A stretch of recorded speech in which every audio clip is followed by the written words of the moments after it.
Hello and welcome to Just Keep Writing, a podcast for writers by writers to keep you writing. I'm Marshall. I'm Nick. And I'm Brent. And we are back, the three of us. And I think Nick is going to guide us back to an older conversation we had several months ago about antagonists. Is that true, sir? No, that's not true, sir. Okay. Well, now you're just lying to me and telling me something? Well, maybe. I don't know. But we did a exercise with the story engine. We've talked some character building, things like that. And so I want to build a character. What the purpose of this character, though, is, we're not going to tell you. We'll tell you at the end. But there's traps and traps and traps that people fall into when they try to build a very specific character based on certain things in the story because they have a need to fill. So let's just build a character and then figure out what the need is at the end. Now I have an idea in my head of what I want this character to be in the story, but we're starting clean slate. We don't have a world. We don't have a conflict. Okay. But we're going to build a character. And this is how I typically start stories. Is I start with the character and what that character wants, desires, things like that.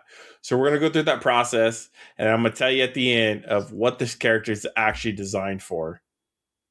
And if you can guess it ahead of time, you can guess it ahead of time. If not, as you go through this exercise with us and answer questions, try to keep a blank space in your head of what this character is intended for and what we want to use this character for.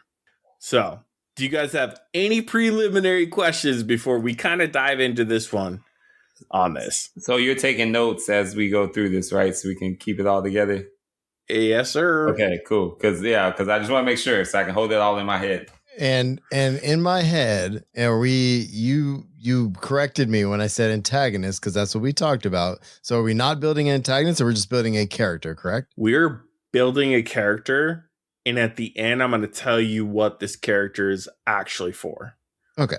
All right. So, yes, I lied to throw you off. So you don't come into here with a... preconceived notions. Yeah.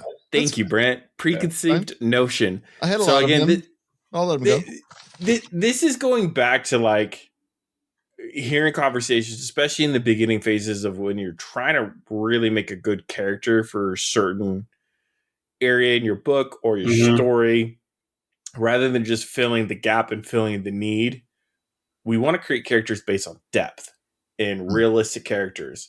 And I think when you strip out the hero versus the bad guy versus this versus the side character, we need to strip that away and stop looking at the functionality of the character and actually look at the character itself. All right. I'm down. So I have a pre-list of questions that I go through, and I'll talk about an exercise I go through at the end as well. And we can actually do that. And I'll give you a genre that you can kind of do this exercise in on that. So we can have some fun with it, see how you guys think differently depending on the genre of that item. So question 1. When it comes to character building, what is their family dynamic like? Ooh, okay. Now, again, preconceived notions that people may have when they go to build a character for a function will automatically have a default for this answer. Yeah. Are we throwing ideas out, like brainstorming, or are we're building a character right now together? So yeah. Okay. So my first thought is so I think it's interesting. I think the immediate go-to for me is they don't get along with one of their parents, or that there's a parental conflict. But maybe in the interest of being different, maybe they have a great relationship with their family. Maybe they actually really enjoy their family and they get along with everyone. Maybe it's a unique or a unique family dynamic though. Yeah. What if they okay, let's what if they don't have a traditional family structure in the sense that we think of it as? Yeah. Maybe single child adopted by, I don't know, 2 dads, 2 moms. Ooh, okay. I like that. I like that. Okay, so And everything is nice. Yeah. Very loving, very embraced, very they were welcoming. adopted. The character was adopted early enough that they don't know, they don't have any qualms about the fact that they were adopted. Like they don't have, as far as they don't know like if they came from some tragic backstory. They just exactly that we can take out the why they might be up for adoption. Yeah. Part. Okay. I wrote all that down. Okay. I don't like how cagey you're being with this. I'll be honest with you. Oh, I love this. This is my favorite part about leading episodes. Okay. So we've got the family dynamic, right? Yep. So give me one redeeming quality about this character. Redeeming. See, this is so interesting because this could like really just tells you where the story could go. Let's see. Maybe I feel like I'm setting some up, but maybe they forgive easily. I like that they're quick to forgive. Quick to forgive. And that ties into having like probably a very stable upbringing. You're quick to forgive. Like you might have arguments here and there, disagreements, but you come back from it and you keep going. I like that. Okay.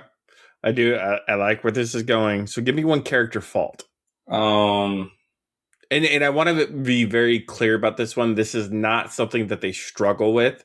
This is a like hard fault. So I often think that the thing that makes that is someone's strength is also in the same turn their weakness. So someone who is quick to forgive is probably not so great at reading people's actual intentions, because if you're quick to forgive, that means you're always looking for the best in people, and sometimes people just aren't, their intentions aren't good. Yeah, what's that phrase? You believe the best in people, but there's another phrase that goes along with that. Best intentions. You assume the best intentions. Yeah, and it's just like, if you're quick to forgive and you're always doing that, then sometimes it definitely would probably set you up to be manipulated, because there are people who just don't have good intentions. I am absolutely loving where this is going. And we have no idea where it's going, so here we are. Just so you guys know. And, and again, this is a starting point. So we have a redeeming quality. We know what their fault is, which is tied to the redeeming quality, which is now tied to their family dynamic.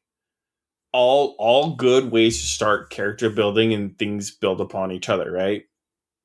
So I told you the fault is not something they struggle with, because I do want to know, what do they struggle with? What's something that they're actively working on that they're having a hard time with? For kind of ideas for listeners, this could be the realm of a personality struggle, right? They identify that they're kind of a doormat and they want to fix that, and they're trying to be better about that. Or they struggle with certain viewpoints. How old are they? Good question. This is part of that kind of what stage in their life they are might actually change kind of where I'm at with what I think. You know what I mean? Because I mean, if we're talking a teenager, that's very different than someone that's in their 30s. You know what I'm saying? So this is part of why I asked this question is, do you always go into something preconceived notations? I have an age, I have a certain personality type I'm going with. How much is that pre-filled out? So when we go blank slate, you're figuring out what their struggle is. Now you're asking a supplementary question. Well, how old are they? What stage in life are they at? Okay, struggles. What if they what if they struggle with how to articulate their feelings during a conflict? Yeah, hard feelings. I like that one. Yeah, because Mhm. if you're easy to forgive and you sometimes don't see people's intentions, you probably potentially, not all the time, but maybe you potentially don't really say how you're feeling in the moment when it's a tough situation.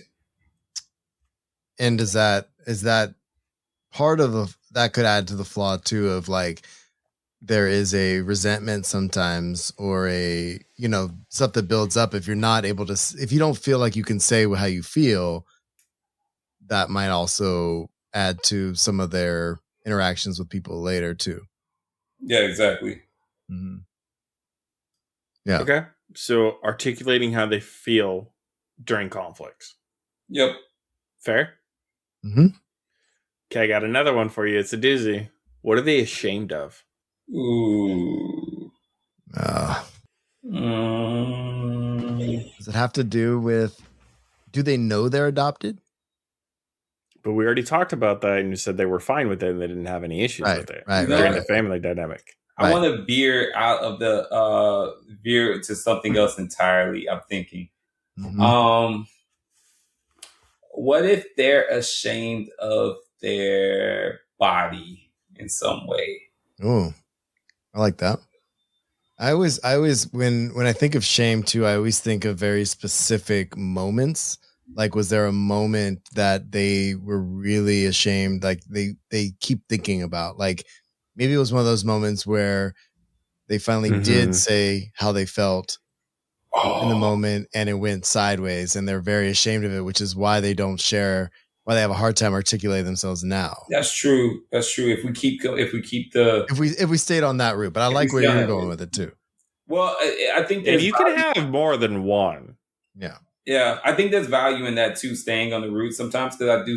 Yeah, I think that's the difference between like going deeper versus wider. So, I do like the idea that like he has said something that like, or they've said something where it really hurt someone's feelings, or it didn't go the way they thought it would go, and that's why they hold back. Like they finally spoke up for themselves or said how they felt and lost a relationship around it or something. Yeah. Again, it goes back to my question of how old this person is, because how, like, and that again, supplemental question: how old do you want them to be at this point? What stage in life do you want them for where we're at? What are you thinking? I feel like this so far is giving me some kind of young adult.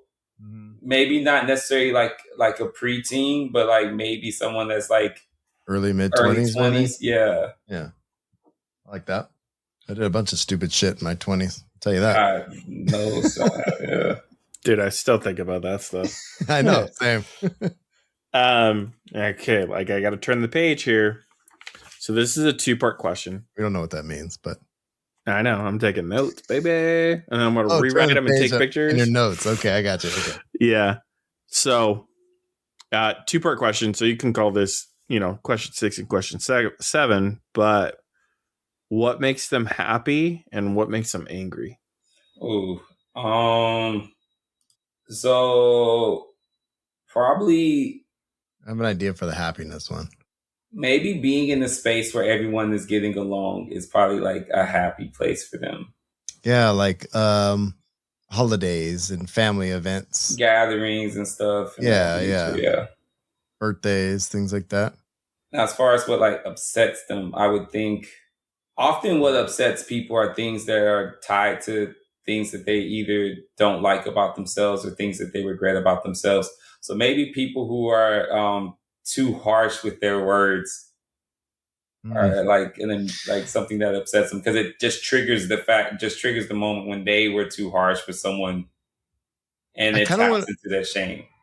Yeah, I kind of want to bring back your idea of they're ashamed of their body in some way, almost. Oh, like maybe they get frustrated with people talking about weight, or like, you know what I'm saying, like, how people should quote unquote look. Yeah, like maybe they have a hard time around that. People who focus too much on aesthetics probably bothers them. Yeah, I like that. It's weirding me out, Nick, that you just keep writing all this stuff down. You're not giving us anything. We're building. I know we're building, but we're building a mystery. This is it's a mystery Frankenstein. None of us know what it is. No, like I said, clean slate, no preconceived notations of the character or anything like that. Notions. Yeah, notations. Take your pick. Notations are fine. You're taking notations currently. I'm taking notations. Okay, so we did answer the question. We're thinking young adult. Let's talk questions about social life. Okay, what is their social life like? Are they someone who has many friends, can get along with everybody, or do we have smaller groups and subsections that they get along with and rely on, or something else completely? At first, are they a lone wolf from a great family, and that's just how they like it? Why do I feel like? Go ahead. I was like, I see a social butterfly in my head, but like nothing actually deep. Because if you're afraid of hard conversations, you can never really build a deep relationship with someone. Yeah, I feel like maybe the parents are really social too, and they have like a lot of close family friends. You know what I mean? And like they've they're friends with those friends too, like the younger folks in that, you know what I mean? Like other couples and things like that. You know how you have those friends, but like maybe they're not as deep. Like no one best friend. Yeah, because I feel at least in my experience, I feel like the deepest friendships usually require some kind of like at least like one conflict you have to get over to really like be able to like communicate. It's almost like I don't know what tempering steel or whatever. Like No, I like that. Okay. I like what this is going. Do you? I do. Because here in like 10 minutes, I'll do my little reveal, and we can further build upon. Okay. This character here. What's the one thing they want most in the world? Ooh. Part of me wants to go partner that they see because their parents are so close. And the other part of me wants to say a very close friend. But then also I don't want to say either of those. Brent, what do you think? Part of me thinks that like maybe what they want the most is maybe they actually want to be like someone that is like able to just kind of be like fierce and in your face and like actually say what's on your mind. Here's and, like, how it is. Yeah, but they hesitate or they don't do it because of that shame, and that's why they get bothered by people who are very like showy and flashy and confident, because like it taps into the thing that they wish they could be but they aren't. Yeah, there's some envy there. Yeah, something I like that. You guys are doing some side building. You don't even realize it. No, we don't. We don't know what we're doing. We're just. I love it. Which is kind of the opposite of what we did with the story engine, because we were building together, and I feel like we're just giving you stuff, and you're just like we're giving him material, and we're just like cook. Yeah, no, this is so much fun to me. I feel like the intrigue for a listener would be interesting. They were like, where's he going with this? Where am I going? Okay. What are they willing to do to get what they want? If the number one thing that they want is to be direct and fierce and bold, what are they willing to do to get that? That's a tough one. Leave home. Out of their comfort zone. Because if you can leave home and go someplace new, you can reinvent yourself. You can be something different. You're not tied down to any of the things that kept you from being who you wanted to be before. But there's something that's keeping them in their current quote unquote hometown. Yeah. Like family business or something. Maybe it is the relationship with the parents. Like the parents is such a good relationship that the thought of leaving them It's a little much. Is enough to overpower a little bit, just a little bit, his desire to, or their desire to be this like different person. Oh, I like that. All right. So they're willing to give up their home life to get what they want. Yeah. But that's also what they're struggling with, is to actually spread their wings. Yeah, to actually take that final leap to be like, you know what, I'm just going to leave everything behind and start this new life. I guess I interpret that as what they would have to do to get that. Well, yeah, that's true. That's true. Not what they're willing to do. What they're willing, yeah, that's true. Because they don't really want to do that, but what they have to do is that. Two different questions. What are they willing to do? Yeah, that is. What are they willing to give up to get what they want? Ooh, okay. So we answered half. So let's see, willing. There's, I mean, I guess their sense of because really you'd have to be willing to give up your sense of safety and your sense of What if there was a medium ground? Like if there was a family business or something, they wouldn't have to leave town, but maybe they would have to get, a different job. They would have to break out of their comfort zone on that, maybe. So they'd have to be willing to leave like their current job, their current friends, and I don't know, just an idea. I do like that because they'd have to be willing to give up the comfort of their current life, basically, to get what they want. So maybe is that the answer? They're willing to give up the comfortability of their current life, or maybe moving out. Maybe they still live at home. Oh yeah, maybe that's a more concrete thing. That's actually tangible. Willing to finally get their own apartment at age 24. Yeah. I said, 24 is roughly what we were talking about, but yeah. I haven't even given you a genre, so I know you're killing me. this is the best part on that one. Okay, where is their line? What are they not willing to do or sacrifice to get their number one desire or what they want? And that's to be more direct and more fierce. So I think their relationship with their mothers is probably like their red line. They're not willing to like mess that up. Disappoint them, let them down. Yeah. Yeah.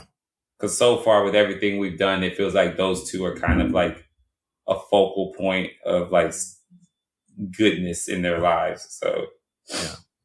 Okay. Y'all ready for this? Let's do it. All right. So this is part one of what I consider character building from a clean slate. So we have a character. We don't have a name. We haven't a basic age range, but we have wants and desires, what they are willing and not willing to do. We know what they struggle with, what they're ashamed of, but what also makes them happy. So there is the catalyst, right? What sets them off on their next portion of life? Of all the things we talked about, what is something that they're going to lose and they have no control over that sets them into that next point and journey to get what they want? Okay, you go, Marshall. Oh no, I was just thinking if we were thinking of a family business, so maybe the business goes under. And I'm thinking, what is a tragic event? Yeah, that happens for them, right? And not losing the parents, but they lose that consistency, that livelihood, that cushion that they were so comfortable with. Maybe that's just my first idea. Brent? Okay, I was taking it dramatic and tragic and be like, oh, both moms die. Oh no, I know. I was trying not to go there. I know. I went there. So loss of the parents. Yeah. Okay. How does that change what they want most in this world? Well, I think okay. So if we went my way and just went the full on tragic death route, I think that would make them want it even more, because now the one thing that was kind of anchoring them to not really pursuing that is gone. And also, grief can just make people go in entirely different ways and directions that would seem completely out of character to how they acted before. So, also, so can a change of lifestyle too. So if we went my route, maybe they're about to lose the house. Maybe there's potential poverty and things like that. Like like total lifestyle change might be interesting too. But no, I like obviously Brent's is better because it's way more. But is it? No, I think yours could be just as interesting. No. I just meant as far as like, all right, now you're up. Now you got to do the thing, you know? Yeah. Well, what if we combine the two? What if losing everything? I mean, God, this is really dark. It's getting dark. Whatever. I knew you were going. What if losing everything like made one of the moms snap and it was like a murder suicide? Yeah. This is really dark. I know. I just went there. But yeah. but that does happen. Like we had an incident here in Utah of that happening. Yeah. And no one knows why. Yeah. No, I like that too. I mean, I don't like it, but I like it. Yeah, it's dark, but yeah. Yeah. So what do we want to go with for tragic event? I think maybe tone it down. Let's not go completely dark here. Let's do like an epic, some bad economic thing happens and the parents lose everything. Yeah. Okay. So family business sinks, lose everything. Okay. So based on that type of event, how does that change what they want most? Okay, so losing everything makes them want to fight, to find a way to get it back, to fight for some kind of credibility and like safety and comfortability again. And I think that would drive them to be a little more honest, to be a little more in people's faces, because now it's like you can't sit on stability anymore. Yeah. Like you have to go out there and find some new way to take care of yourself and your moms, and maybe they're the only version. And by doing that, they're the only way to pull the family out, and so they have to get over that. Hurdle. Yeah. I like that. Like maybe something along with that. Maybe I don't want to keep getting it dark, but maybe something keeps one or both of the parents from working right away or something like that. You know what I mean? And they have to kind of step out of their comfort zone and save the entire family. Okay. I keep thinking they have to have a job in sales or something. Not sales. Where's that job? You got to be really honest, like PR or something crazy. I don't know. I'm just thinking. All right, go ahead. None of those. Okay, so let's flip this a little bit. Okay, we're gonna work two genres here. Okay. Cyberpunk, medieval fantasy. Which one do we want to go with? We're gonna go with both scenarios. Oh, okay. So we're gonna work with both. Okay, so we're gonna go both scenarios, right? So this change. Let's look at how does this change for the character, right? So we have the base elements there, but now we can actually dial in based on genre, right? So in fantasy, well, what was their safety net? What did their parents do? Okay, maybe they traded in magical potions or something. Mm-hmm. Or worked in on a trade route that changed or something. Oh yeah. So they're successful merchants. Merchants in some way, yeah. Now in a cyberpunk world, what does that look like? They trade what if they are like memory editors? Yeah, I like that. And then like with cyberpunk too, it's just a matter of the interest in the tech changing to put someone out of business. Yeah. Too.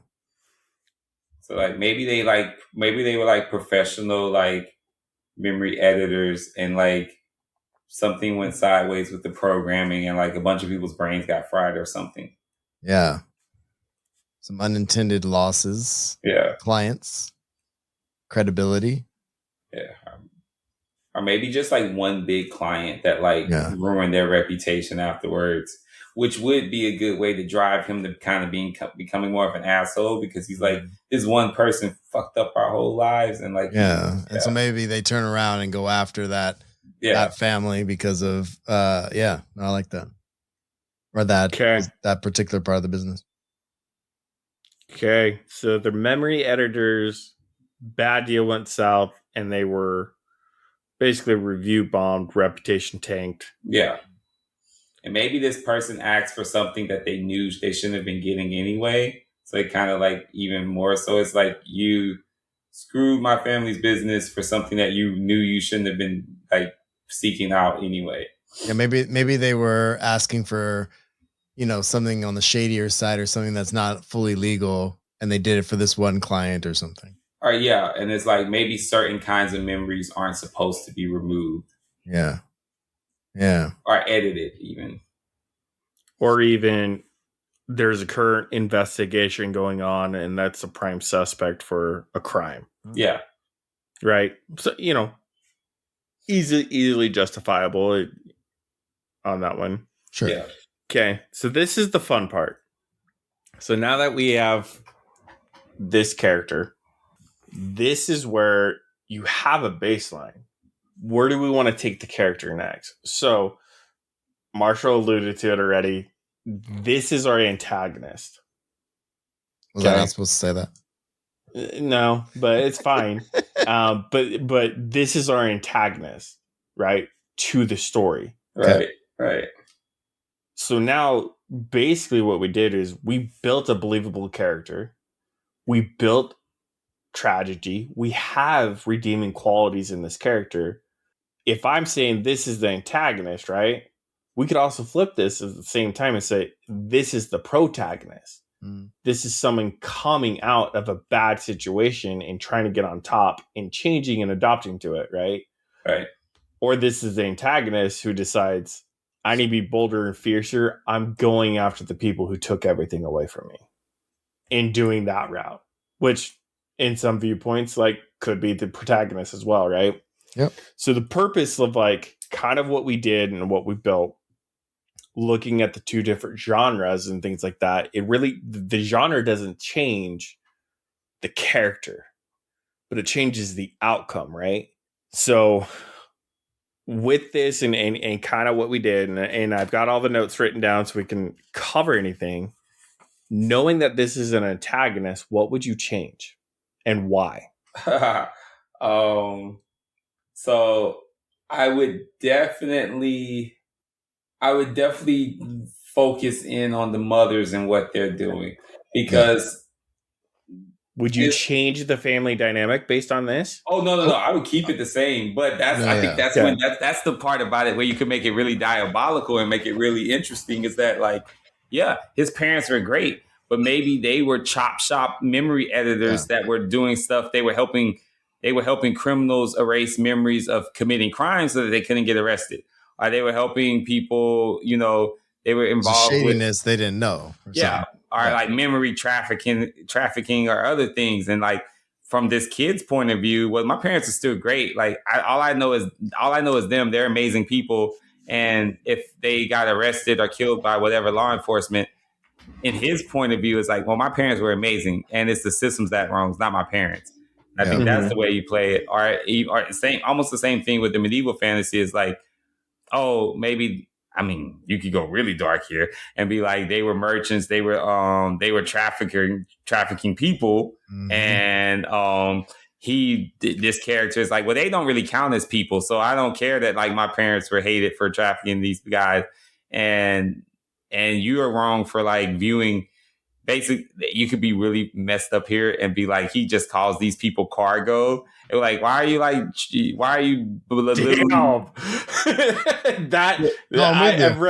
I've read some fantasy books where it is that with slave trading, and it's whoa, but then it's go back to the movie Sinners, right? That's the line that they reference. Yeah, so that you could even have that where this person's well, those aren't real people. My parents shouldn't have been arrested for this, or they shouldn't have been put on trial, whatever. I think that would be that way I would play. I would very much keep it that he views his mothers in a very, very positive light and frames everything else about the world around that positive light he puts his parents in. Okay, now let's take the same things you just said. We're not changing anything about it, but this is the protagonist. Okay, so then how you wait? Same family dynamic, same family problems. They were doing bad things, and then it comes to light. Okay. How does that change the direction of that character now that they're the protagonist? Well, that's just who we're following, though, right? So if we're saying that like if the reader expectation is supposed to be kind of like maybe not rooting for it, but like finding empathy for, I guess maybe that is interesting, because now it's like, okay, well, he can't lean too much into the idea that his parents were right. Right. Like, I think if you're going to change it to being more of a protagonist, you have to kind of address the idea that like, yeah, he loves his parents. He recognizes that they weren't doing such great things. I think he'd have to be looking for how to make them look better than they are in some way. Yeah, like maybe he doesn't believe. Like, what if the story is that like those dynamics are the same, but he doesn't believe that they did it. Like because in the other one where it was the antagonist, he was like, "Oh yeah, but they did it. I don't care. I still love them anyway. The rest of y'all screwed." But in this, if it's the protagonist, it's like, no, my parents are great. They couldn't have possibly done the things that y'all said they were doing. And then the story becomes about clearing his parents' name, and then maybe ultimately having to find out that like, no, your moms were trash actually, and then having to deal with that. But yeah. So one of the things I want to highlight that we've said one time and have not brought up, maybe we brought up a second time, was what are they ashamed of? And I wrote down body dysmorphia. They're ashamed of their body. So when we go through character buildings and we build things out, there's sometimes as we flesh further into it, there's things that we also don't need, right? Yeah, things fall off for sure. So going back to that, would you keep that as something that they're ashamed of as a personality trait and a internal conflict? Or would you focus more on the family dynamic and the struggles of that? If it was the cyberpunk story, I think I would incorporate it somehow. I think I would alter whatever the cyberpunky part of it is into some sort of body modification or something. Mm-hmm. You know what I mean? And like make that something that they keep coming back to. Maybe they have to keep updating a piece of tech or something. You know what I'm saying? Like to maintain in their head what they think their body should be like. And that obviously is going to go sideways with whatever's going on with the parents, right? So they can't maintain that anymore. So that's something that's always still at play. I don't know. Now, in a fantasy setting, would you change that? Yes or no? I think I would make it. How would you work that in? I think I'd make it subtle. I think I would be like, maybe it has to do with, equipment not fitting or something. You know what I mean? Like, like I would probably keep it as part of the character because I like that aspect of them still being ashamed of something as they're trying to change themselves. So like, maybe there's just more, I mean, if it was really fantastical, like, I mean, there could be some magical element involved too. Something they have to maintain or something. Yeah. Yeah. Okay. So my next question on this one, knowing that this would be an antagonist, what aspects of their character would you heighten to fit the demographic and the need of an antagonist? And what would you tone back on? So, and to recap, right? So we have a character who comes from a loving home. They are adopted. There's no issues with that. They're social butterfly. They don't have deep relationships, but they can connect with anybody. Their safe spaces and what makes them happy are family gathering, holidays, being in areas where people are happy. So, immediate thought that came to my head, if we were doing the merchants who are dealing in people angle, to highlight, I think you have to show the indifference he has towards these people that his mother's trading. So maybe there's a party where he, in the context of the narrative, is like, oh, this is such a fabulous party. It's such a great party. All these people are gathered here, and it's actually a slave auction. Oh. And he views it as like this is the top of the line ball. This is such a great party. This is the party. And then it gets exactly a party. And then it gets to the part where they're actually doing the auctioning. And the way he just talks about the auctioning is very like frivolous almost, and very like, Casual. It's casual and just like, yeah, that would be it for the fantasy angle for me. If you And want to maybe- really. Yeah, and I would add too, because we haven't talked about this stuff, but I mean, we don't know who the other opposing character, other opposing force is, but it would be interesting. I like what Brent is saying, but maybe somebody comes to break that up or interrupts the party to free the, to free the slaves, that are being auctioned. And he's like, Marshall "What the and I fuck are are you doing?" I was like, "You're Marshall fucking up on my the party." same track here. Like that's it. Instinctively, where I went to is that's how you put this antagonist in conflict with the protagonist. Yeah, slaver versus anti-slaver, right? Yeah, and it's very much like, who is this riffraff that's interrupting like my function? Like, how dare you? like that is so rude and uncalled for. And it's we're just trying to sell people here. And it's just like he's very aloof about it. Like, oh, you mean these cast-offs? Like, you care about this? Like, says it almost in the same tone that like someone would like say about like a bag of dirty trash. Like, you want to pick that up? Like, really? Like, yeah. You really have to lean into it to make people like just be like, yuck. Yeah. So, the purpose of this exercise, the way to start with this, we're building a character, we're making them believable, relatable. They've got good qualities, they've got bad qualities, they've got the family background and things like that. It does change a little bit based on genre. But what we also did here too is we found, knowing that, hey, this is the antagonist, or even if this is the protagonist, right?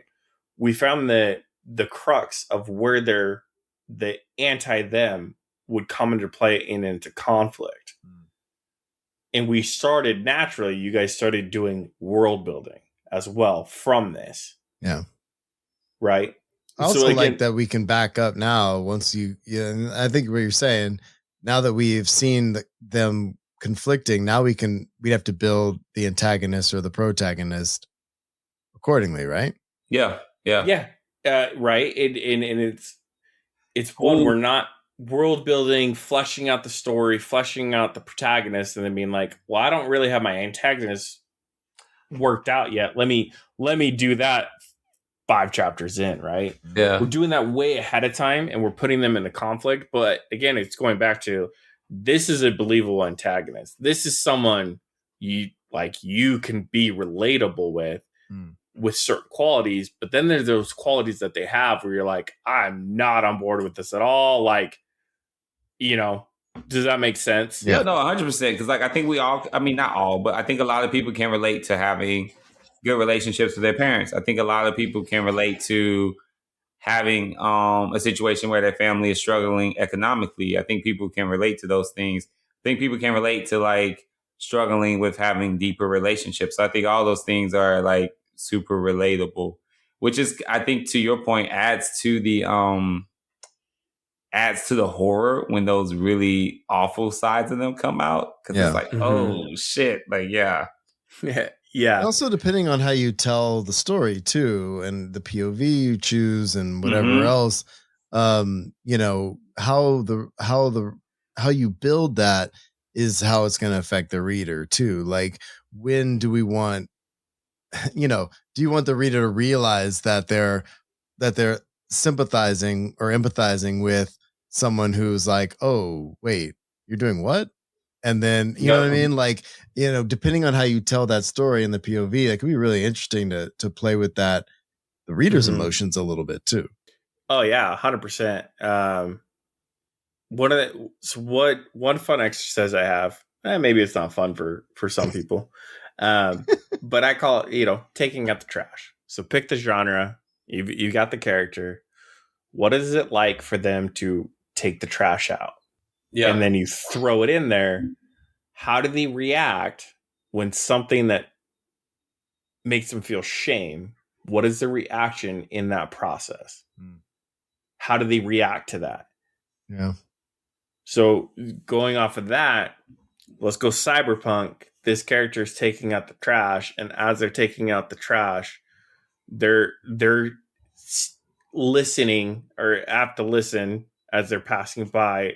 People are heavily body modifications in the cyberpunk world of how they're better than other people. what's the reaction? Well, for this guy, I think it would probably be like, he would probably act like he was pitying them, but at the same time, like being very judgmental of them. Yeah. Like, yeah. Oh, those poor people. Like you only have that mod or something. Yeah. Yeah. Like you think that like changing your eye color is going to make someone like you. You think like getting a titanium knuckles is so cool. Like, probably like 5 years ago. Like, so last year. Yeah. I like that. Okay. So for something like this, I know this is different. I know this is a Nick brainchild and kind of how I do some things when I do character building. Give me 2 things that you guys learned from this that you would apply to your writing.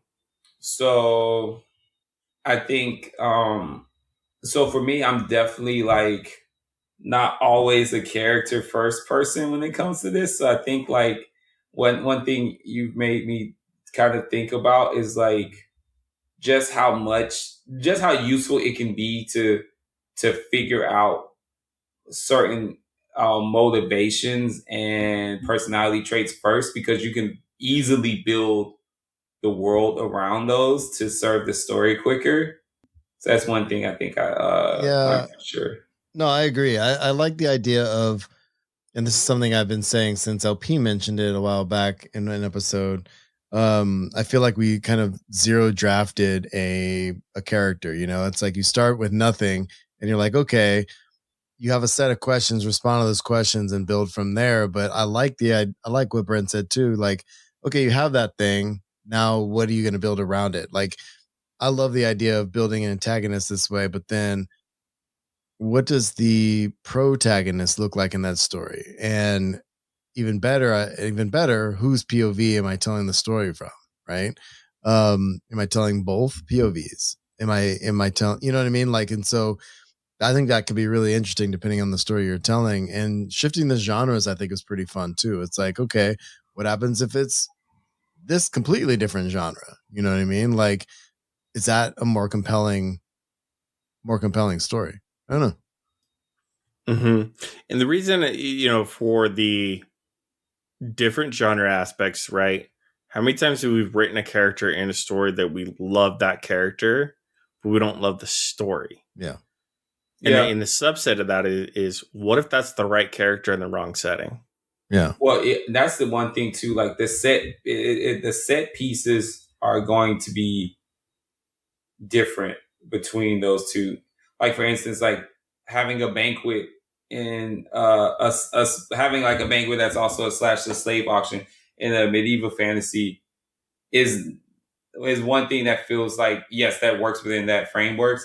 Not to say it couldn't work in the cyberpunk, but it's going to work very differently, and it's going to have a very different. There's going to be very different moving pieces within it. So I think like the part where we're switching it between genres, like for me at least, my brain's thinking, okay, what are the best kinds of set pieces for these two types of stories? Right.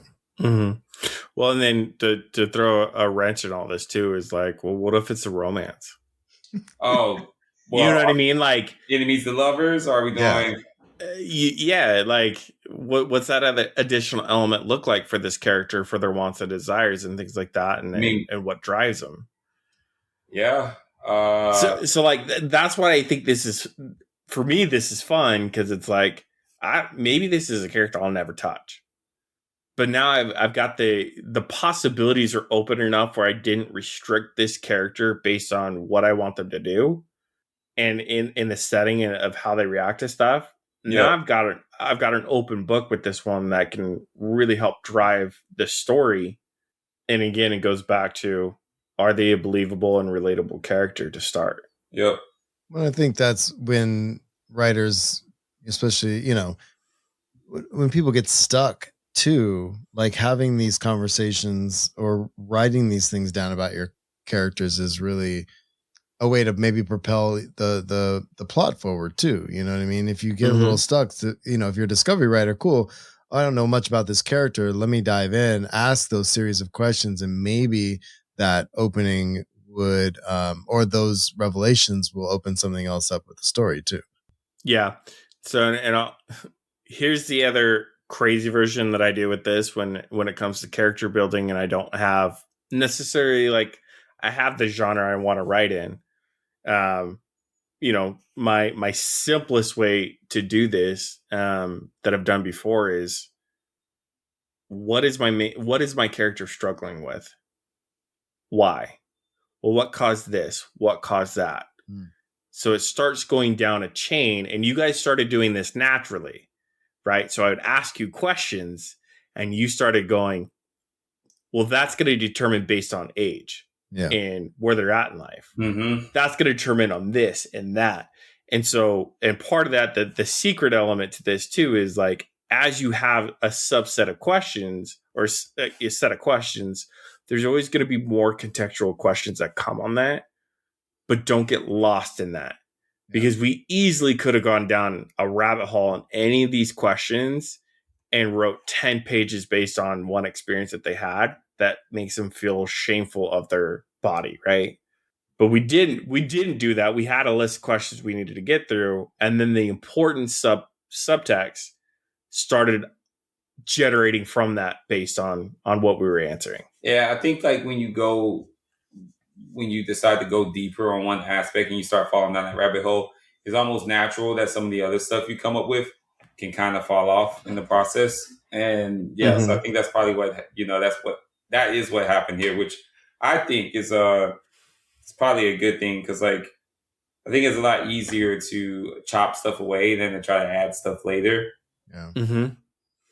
Yeah. So, but this is the very basics of character building, starting from zero, no genre, no preconceived notions at all on what this character is supposed to fill and what role they're supposed to do.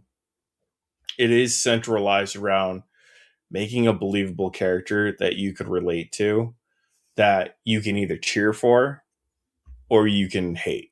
And this has been Just Keep Writing, a podcast for writers, by writers, to keep you writing. You can find us at justkeepwriting.org. Follow us on Facebook, Twitter, Instagram, and YouTube.